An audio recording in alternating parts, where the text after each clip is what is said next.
Menurut saya ini sisi kabar baik yang saya rasakan menyenangkan untuk saya sendiri. Saya bukan orang yang sempurna.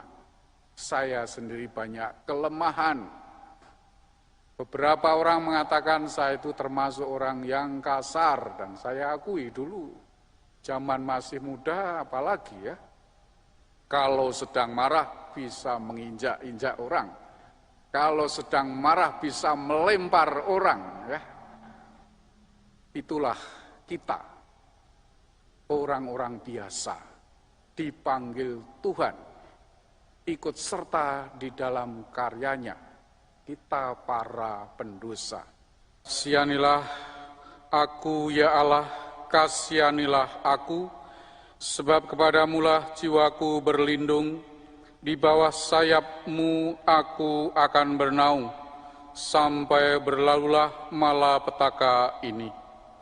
Dalam nama Bapa dan Putra dan Roh Kudus. Amin. Rahmat Tuhan kita Yesus Kristus, cinta kasih Allah, dan persekutuan Roh Kudus besertamu. Dan sertamu juga. Saudara-saudara yang terkasih, anak-anak sekalian, dimanapun berada, hari ini kita bersyukur bersama atas anugerah Tuhan. Melalui karya keselamatannya teristimewa, melalui Yesus Kristus yang menjadi pengantara kita, sebagaimana disampaikan dalam bacaan yang pertama, yang berkenan memanggil kita sebagai orang-orang yang ikut serta dalam karya keselamatannya. Marilah kita berdoa. Bapa Allah yang Maha Pengasih, kami bersyukur atas pengantara kurban perjanjian baru kami, ialah Yesus Kristus Putra-Mu. Bantulah kami untuk senantiasa bersuka cita dalam ikatan perjanjian dengan-Mu. Dengan pengantaran Yesus Kristus Putra-Mu Tuhan kami, yang bersama dengan Dikau dalam persatuan Roh Kudus, hidup dan berkuasa Allah sepanjang segala masa. Amin. Saudara-saudariku yang terkasih, anak-anak sekalian, tanggal 20 Januari yang lalu, Amerika Serikat memiliki presiden baru, Joseph Biden. Sebelum pelantikan, dia ikut merayakan Ekaristi di katedral. Yang menarik, apa yang kita dengarkan dalam Injil tadi mirip-mirip dengan peristiwa itu ya. Tuhan Yesus berdoa lebih dulu, naik ke bukit di tengah aktivitasnya, kemudian memanggil orang-orang yang dikehendakinya, dan kemudian mereka datang kepadanya, ditetapkan 12 rasul. Ini juga yang hari-hari ini dilakukan oleh Joseph Biden, mengambil orang-orang sebagai menteri-menterinya. Mirip, tapi tidak sama. Apa yang terjadi dalam Injil tadi diceritakan bahwa para murid dipanggil dan mereka datang kepadanya. Inisiatif panggilan itu datang dari Tuhan setelah Tuhan Yesus berdoa. Dan mereka menanggapinya, datang kepadanya. Siapapun mereka, macam-macam orangnya, ada yang berasal dari kelompok pemberontak seperti Simon orang Selot, ada yang nelayan, ada yang pemungut pajak, ada yang orang yang sulit percaya kalau belum melihat bukti, ada yang mempertanyakan ya, apakah ada yang baik dari Nazaret, macam-macam, tetapi mereka semua diterima oleh Yesus. Apa kabar baiknya untuk kita semua? Cerita ini diceritakan kepada kita semua. Yang pertama, menurut saya adalah bahwa cerita ini mencerminkan pengalaman kita juga sebagai orang-orang yang dipanggil Tuhan. Dipanggil untuk ikut serta dalam karya keselamatan Tuhan. Kalau kita merasa tidak pantas, kita merasa berdosa, lihat para murid, mereka juga orang-orang biasa, orang-orang berdosa, orang yang memiliki kelemahan.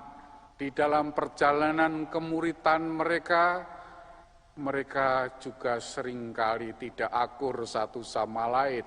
Kadang-kadang bahkan keluar sikap aslinya, pengen mencelakakan orang. Itulah kabar baiknya, Tuhan itu menerima kita apa adanya, sambil berusaha untuk terus-menerus dengan bantuan doa-doa Tuhan sendiri, kita menjadi muridnya yang setia. Menurut saya ini sisi kabar baik yang saya rasakan menyenangkan untuk saya sendiri. Saya bukan orang yang sempurna, saya sendiri banyak kelemahan. Beberapa orang mengatakan saya itu termasuk orang yang kasar, dan saya akui dulu, zaman masih muda apalagi ya, kalau sedang marah bisa menginjak-injak orang, kalau sedang marah bisa melempar orang ya. Itulah kita, orang-orang biasa, dipanggil Tuhan, ikut serta di dalam karyanya, kita para pendosa. Kalau kita merasa sebagai pendosa, ingat saja, para murid Tuhan, latar belakangnya seperti itu, orang-orang biasa. Kabar baik yang kedua adalah kita semua dipanggil untuk ikut serta dalam tugas yang penting karena pembaptisan kita. Bukan karena status fungsi sebagai rasul pertama-tama, tetapi pertama-tama sebagai orang yang dibaptis itu memberi kita martabat sebagai anak-anak Allah, sekaligus ikut serta di dalam panggilan Tuhan Yesus dan para rasul tadi. Disebutkan diutus untuk mewartakan kerajaan Allah dan mengusir setan. Kita diundang untuk ikut serta di dalam karya sukacita Tuhan Yesus. Ya. Mengasihi satu sama lain itu adalah sesuatu yang menimbulkan sukacita. Pewartaan kerajaan Allah dengan kata, tindakan, sikap, dan pikiran kita yang penuh kasih itu membuat kita bersukacita, bergembira. Itulah yang saya alami selama melayani, selama mengikuti Tuhan. Entah di penjara, entah di pengungsian, entah di antara penyandang cacat, kita merasakan sukacita ikut serta dalam karya kerajaan Allah itu. Maka tidak heran ada yang mengatakan lebih baik memberi daripada menerima. Lebih baik mengasihi daripada dikasihi. Karena itu memberikan sukacita. Kerajaan Allah adalah kerajaan kasih dan itu membuat kita bersukacita. Maka inilah kabar baik Injil yang menurut saya yang kedua yang perlu kita syukuri dalam merenungkan panggilan para murid ini. Semoga Anda sekalian juga merasakan dipanggil oleh Tuhan, merasakan sukacita karena ikut mewartakan kerajaan Allah dan mengusir kegelapan dalam hidup Anda. Kuncinya dikatakan Yesus, jadilah terang dunia, garam dunia. Karena setan tidak suka yang terang-terang ya. Sukanya yang gelap-gelap. Mari kita syukuri panggilan kita dalam sukacita Injil bersama Tuhan yang kita kasih. Yesus memanggil orang-orang yang dikehendakinya, menetapkan mereka untuk menyertai Dia dan untuk diutus sebagai pewarta Injil.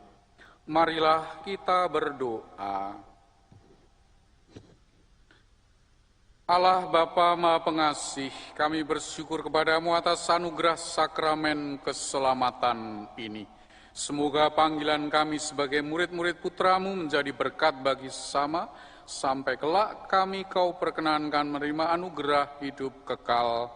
Demi Kristus, Tuhan dan pengantara kami. Amin.